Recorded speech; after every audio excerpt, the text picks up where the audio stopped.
Ah, c'était synchro. Wow, on C'est était synchro. là. Vous nous entendez quand on fait le clap ou tu coupes, Clarisse? Ok. Bonjour à tous, bonjour Camille. Bonjour Denis, bienvenue dans un nouvel épisode de Together is Enough. On se retrouve en cette fin d'année. Qu'est-ce que ça veut dire Together is enough? Ça veut dire ensemble, c'est assez. C'est assez. Ensemble, c'est assez pour se dire la vérité, pour ne pas se sentir jugé. Je pense qu'on s'est livré depuis le début à un discours de vérité et de confiance avec vous parce qu'on a osé partager tout ce qu'on avait à l'intérieur de nous, que ce soit beau, que ce soit moche. Et franchement, je tiens à nous féliciter pour ça parce que c'est quand même du courage. Ce jeu, il a été conçu pour le faire entre amis, en famille, avec toutes les personnes proches, quoi. Voilà, qu'on estime de confiance. Mais on s'est on a créé justement cette safe place pour faire entendre notre vérité à des personnes qu'on ne connaît pas. C'est vrai, c'est dingue ce que tu dis. C'est vrai que là, et en plus, ce soir, on a décidé, vous aurez l'épisode en décalé, mais ce soir, on a décidé de faire un live. On va tirer des cartes en direct et je trouve que c'est encore plus impressionnant parce que là déjà on le partage avec vous tout le temps, toutes les semaines à travers l'écoute sur les différentes plateformes de podcast, mais là on va le faire en direct, live. Et avec des personnes qu'on ne connaît pas finalement. Est-ce que ce serait pas à votre tour de nous partager votre vérité? Moi j'aimerais bien. C'est un échange. C'est ce qu'on s'est dit tout à l'heure. On a dit est-ce qu'on ferait pas intervenir des filles pendant le live et elles répondent à la question avec nous, même si c'est de manière assez rapide. Mais vous allez voir que finalement l'exercice il est assez stressant parce qu'en fait on ne sait pas qui y a derrière l'écran. C'est toujours plus facile de se livrer à des amis qu'à des inconnus. Mais je pense qu'il est temps de rendre ce monde un petit peu plus humain. Ouais. Voilà, parce que derrière nos écrans, on vient toutes les interprétations, toutes les suppositions et tout ci, etc. Non, il y a la vraie vie et je pense qu'il est temps de ramener un peu de vraie vie dans ce monde et se rendre compte qu'on est tous humains, on traverse tous des choses et je me suis rendu compte d'une chose, c'est que plus on partage ce qu'on vit, peu importe ce qu'on vit, on se rend compte qu'on n'est pas seul à le vivre. Et je pense que ça dédramatise aussi beaucoup les choses et ça nous aide à avancer dans la vie tout simplement. T'as l'impression d'être seul dans tes galères, t'as l'impression d'être seul à traverser tes difficultés, que ce soit dans le travail, dans le perso, en amour, les séparations, les si, etc. Et alors que pas du tout, l'expérience commune... Voilà, c'est ça, que t'es pas seul et que d'autres personnes partagent la même chose que toi. C'est vrai que moi, je l'ai eu au travers la grossesse et les stories que j'ai pu partager. Et à chaque fois, je me suis rendu compte que j'étais jamais seule à vivre la même chose, même si tout le monde vit une expérience différente, à chaque fois de recevoir un discours de certaines filles qui ont vécu la même chose, tu dis ok, je suis pas seule à vivre ça et à avoir vécu ça et ça fait du bien et ça rassure. C'est une des plus grandes chances, je pense, que nous avons de vivre en fait ensemble, en communauté, avec les gens et qu'on a toujours... la sensation de diaboliser l'autre parce qu'on a l'impression d'être jugé, que le regard de l'autre est difficile à porter, mais le regard de l'autre aussi nous aide à avancer. Et donc, il faut toujours avoir les deux parts de la pièce ou se dire que forcément, oui, ça ne se passera pas toujours bien avec l'autre, mais ça peut aussi très bien se passer et l'autre peut être un formidable miroir de façon positive. Ouais. Voilà, donc c'était une petite introduction à cet épisode. Introduction, c'était très sympa. Je pioche la carte. C'est toi qui vas piocher une carte.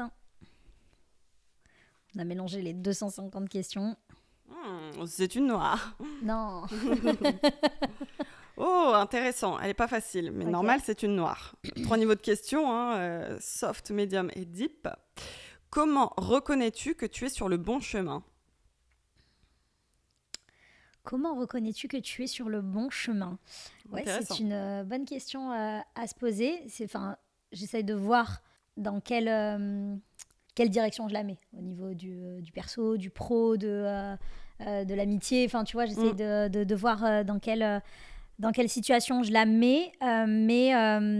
C'est ouf parce qu'à chaque fois que tu pars sur une réflexion, j'aurais tellement pas pris la question dans ce sens. Mais on est tellement différentes et à la fois, à chaque fois que je reçois des messages, c'est pour nous dire à quel point on est différentes et à quel point c'est quand même formidable de composer avec deux esprits complètement opposés. Complètement opposés, C'est vrai.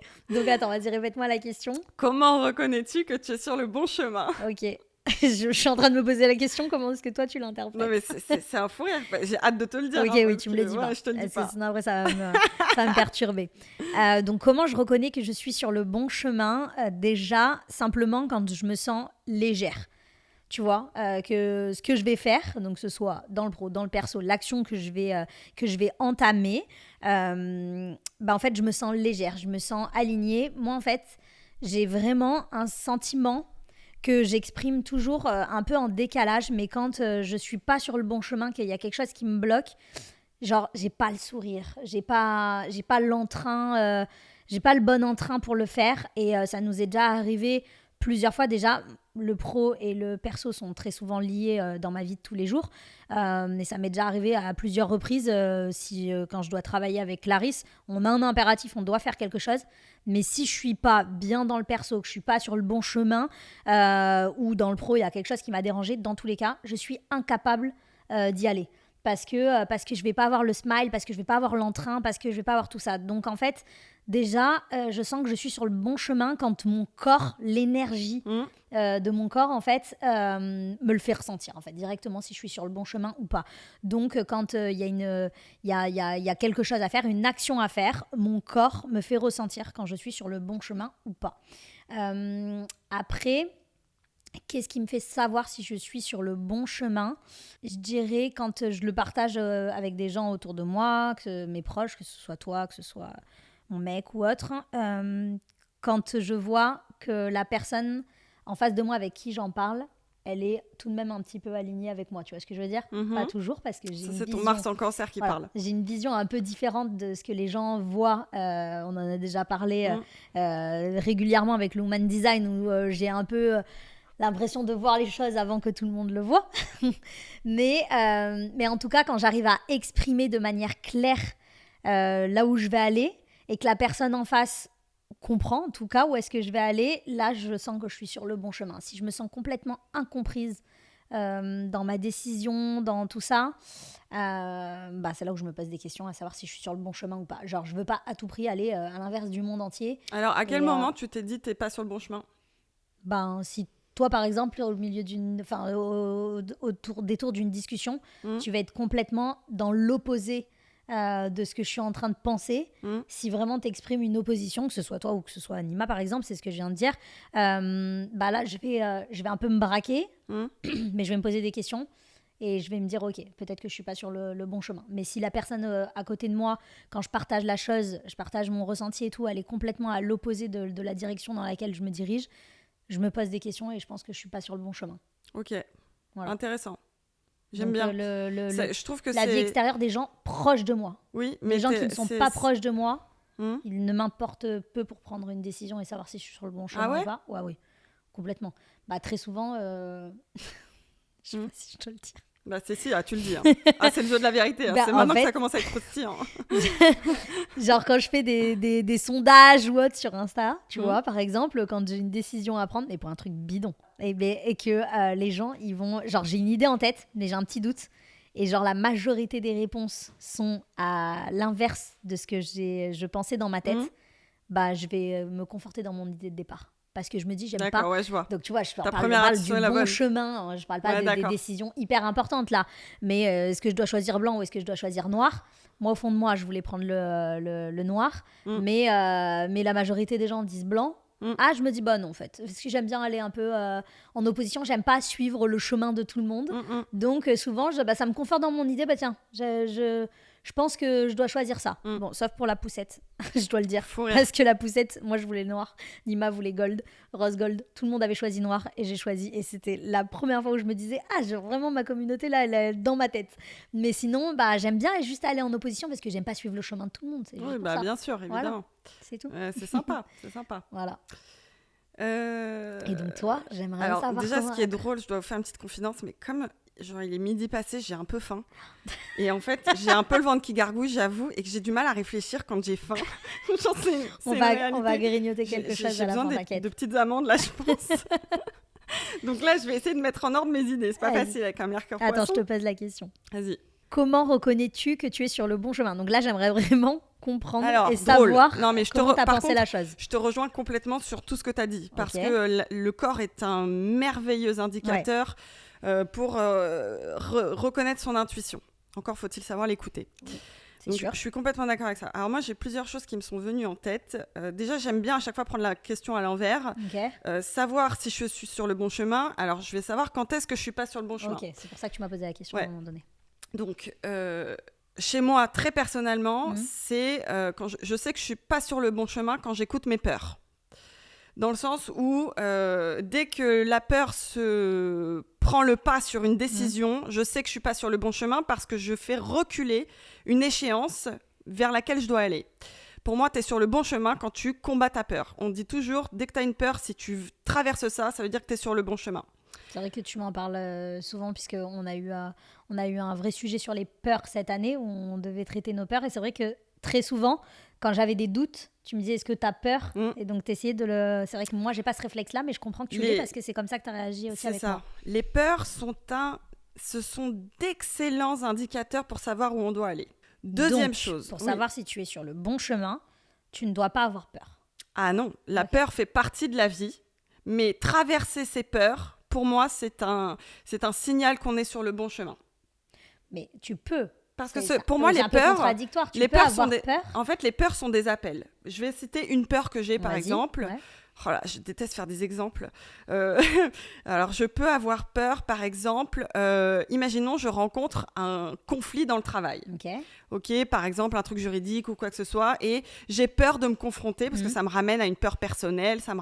Mais par contre, la leçon que ça m'amène, c'est affirme-toi. Fais valoir tes limites.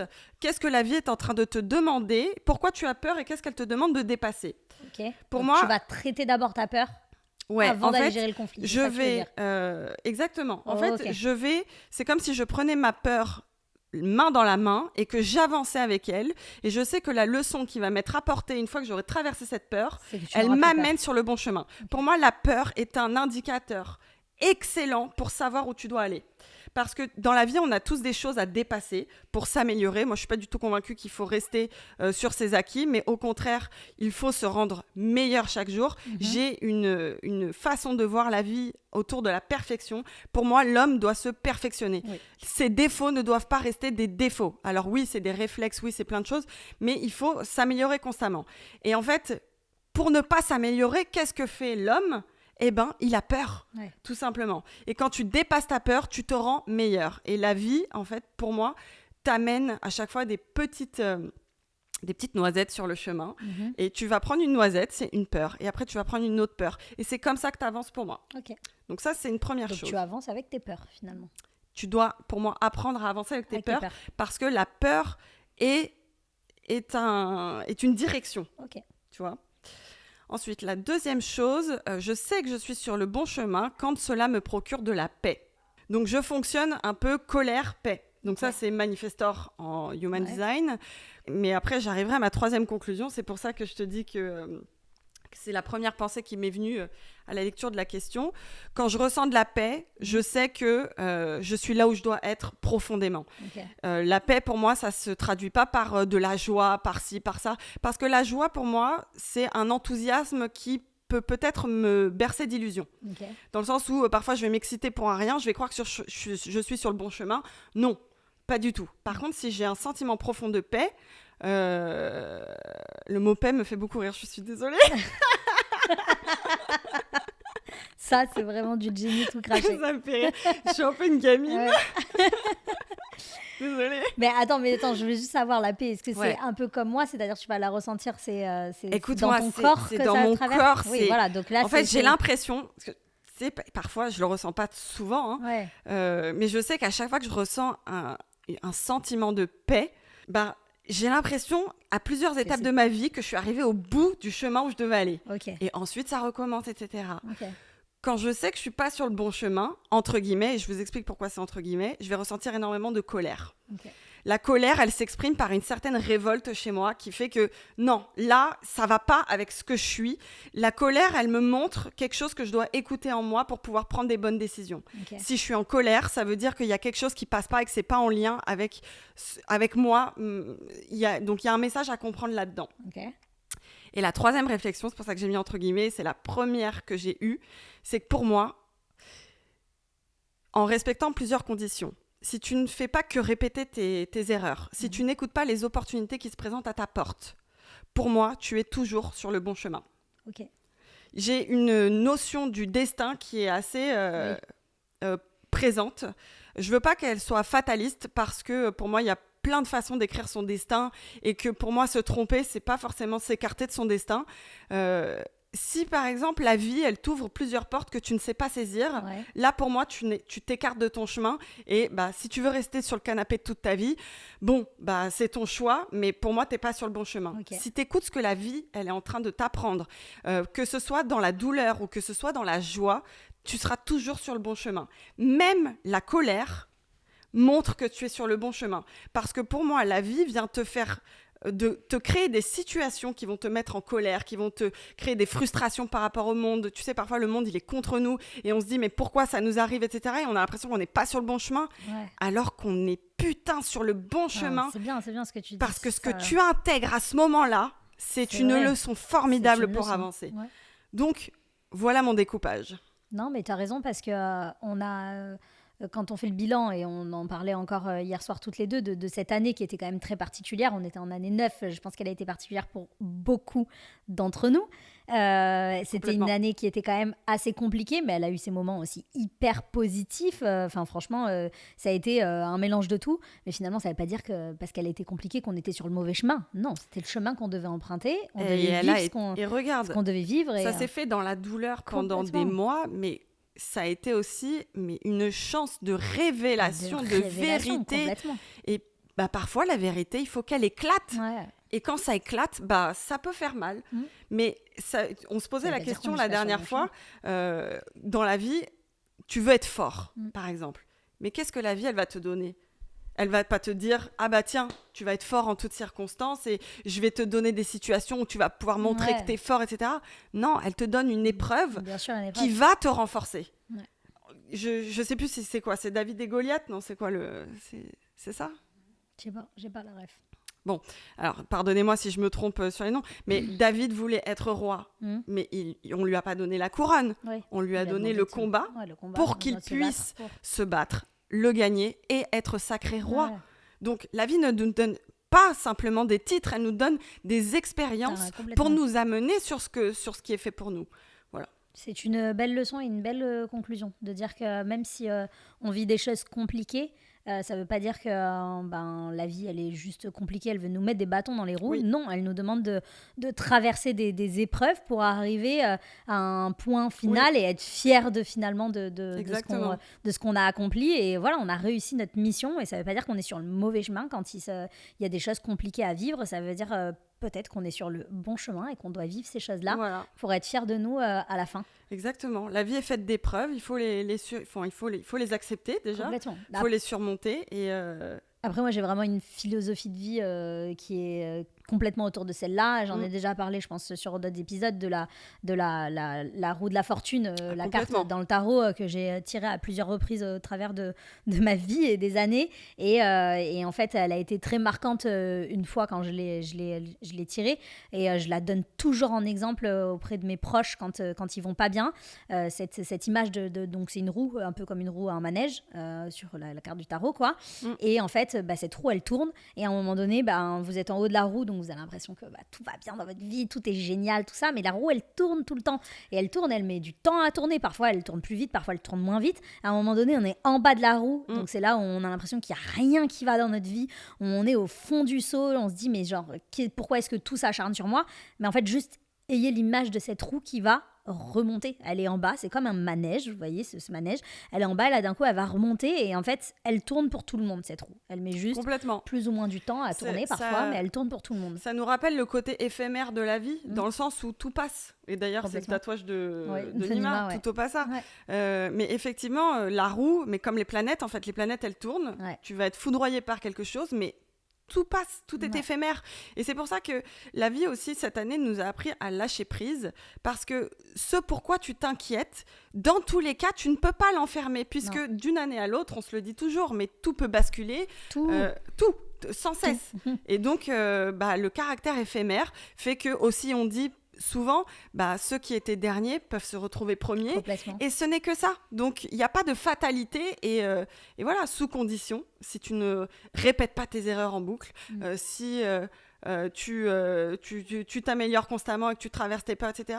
Voilà, on est sur le bon chemin que la vie a choisi pour nous. Et voilà. Super. Super. Merci beaucoup. Merci.